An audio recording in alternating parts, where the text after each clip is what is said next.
Você já ouviu falar de estratégia, não é mesmo? Mas sabe o que ela representa para a PNL? Meu nome é Jonatas Crisel, eu sou especialista em programação neurolinguística e nesse vídeo eu vou falar um pouco sobre como a PNL usa as estratégias e como é que elas funcionam.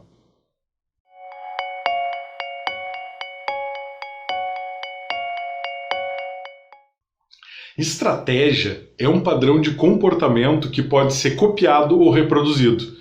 Quando existe uma sequência determinada de ativações internas que produzem determinado resultado para o indivíduo. É importante notar que essa sequência é consistente, ou seja, sempre que a pessoa for fazer aquela determinada tarefa, aquela sequência ocorre. Ela é consistente com a tarefa. Então, quando tu faz algo pela primeira vez, o teu consciente ativa em todo o processo. Quando tu repete diversas vezes a mesma atividade, ela começa a ser automatizada e o teu inconsciente passa a ser responsável por pilotar esse processo que tu vai fazer. É uma característica evolutiva que economiza energia nas nossas tarefas. E a parte da mente responsável pela consciência é uma consumidora de energia muito maior com relação ao inconsciente. Então a gente coloca essa atividade no automático e a gente nem percebe mais a execução. Quando a gente se dá conta, está pronto. E a gente fica livre para prestar atenção consciente em outras coisas. É como se o inconsciente criasse um programa de computador que ele executa cada vez que tu pede aquela tarefa. Como as rotinas são pré-definidas, não tem muito o que pensar e processar, é execução.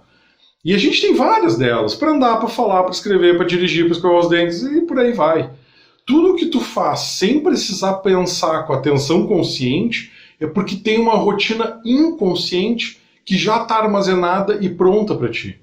E essa unidade de processos sequenciais a gente chama de TOT, que é uma abreviação, é uma sigla para testa, opera, testa, sai, né, em inglês. Né? O TOT é uma unidade básica de execução de qualquer coisa. Ele foi descrito pela primeira vez por George Miller, Eugene Galanter e Karl Proban no livro Planos e Estruturas do Comportamento, publicado em 1960. Foi uma metáfora que compara o pensamento humano com um computador. Evidente que a nossa mente é um sistema muito mais complexo. A ideia aqui é, então, fracionar em pequenos sistemas mais simples que operam com um fim definido, ou seja, um critério para terminar. Essas rotinas têm algumas características, como objetivos, processos, feedback. Então, o TOT inicia com um parâmetro de sucesso, ou seja, o objetivo a ser cumprido. E os critérios que definem que ele pode parar. Existe uma série de processos pré-definidos a serem executados na intenção de alcançar o objetivo. E no final, um laço de feedback verifica se o que está sendo executado, o que está saindo o produto disso, é compatível com os critérios de sucesso ou com os critérios de fim. Se sim, o programa, o TOT, é encerrado. Se não, ele continua em processamento em looping. Imagina que tu ativa um cronômetro. Tem um mecanismo de contagem decrescente que vai iniciar, né, até o tempo que tu especificar ali para ele terminar. Ele vai diminuindo aquele tempo. Então a gente tem uma condição de início, que é quando tu ativa o cronômetro, que o fato de tu botar o tempo não inicia a contagem. Tem um botão para ativar. Tu tem a situação do atual, que é o tempo que tu especificou. Tu tem um processo que é ir decrementando aquele tempo, 1 segundo a cada segundo. E tu tem a condição de fim, que é quando o tempo chega em zero. Enquanto não for satisfeita a condição de fim, o processo de decrementar, de diminuir o tempo, vai continuar até que chegue em zero. A gente tem um monte de operações semelhantes a essa na nossa mente. Comportamentos automáticos que operam como TOT, onde a gente verifica a situação atual, situação desejada, critérios de execução e critérios de fim, e as rotinas de processo. Imagina que tu chega no ambiente e alguém estica a mão na tua direção. Tu não precisa pensar. Automaticamente tu estica a mão na direção dessa pessoa, faz um balanço vertical, solta e retorna à tua posição inicial. Isso é um TOT, e a esmagadora maioria das pessoas tem. E olha os elementos, olha que interessante. Tu tem um critério de início, que é quando alguém estica a mão para ti. Tu tem uma situação atual, que é a tua posição da mão. Tu tem a situação desejada, que é apertar a mão, é o grande objetivo. Tu tem o critério de fim, que é o retorno à posição de descanso. E tu tem os processos, que é esticar o braço, apertar a mão, balançar, soltar, retornar, enfim, a mecânica que está envolvida ali. A gente tem isso. São padrões automáticos de comportamento. E em PNL, normalmente, a gente colhe mais informações de processo do inconsciente para análise de uma estratégia. Isso foi um exemplo muito raso que eu dei do aperto de mão.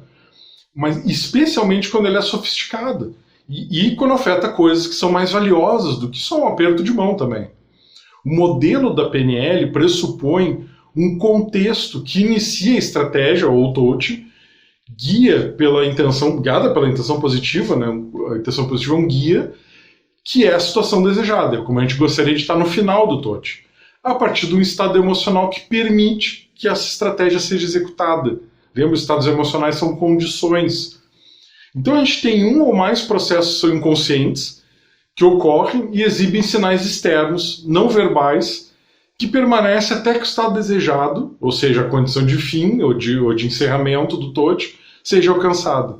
Imagina que tu precisa realizar uma apresentação frente ao público.